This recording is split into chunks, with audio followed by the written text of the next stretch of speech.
Pemirsa, pelaku curanmor yang buron selama berbulan-bulan tak berkutik ditangkap Jatras Polda Sumsel di Banyu Asin. Dari tangan tersangka, polisi ngaman ke barang bukti motor korban sama peralatan untuk beraksi.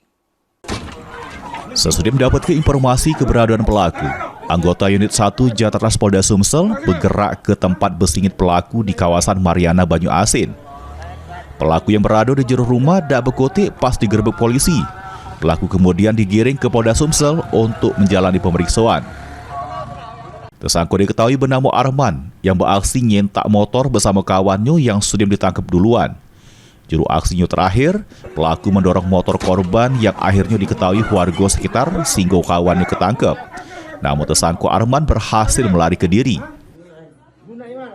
Aku berhasil diamankan di wilayah Kabupaten Banyu Asin beserta dengan barang buktinya.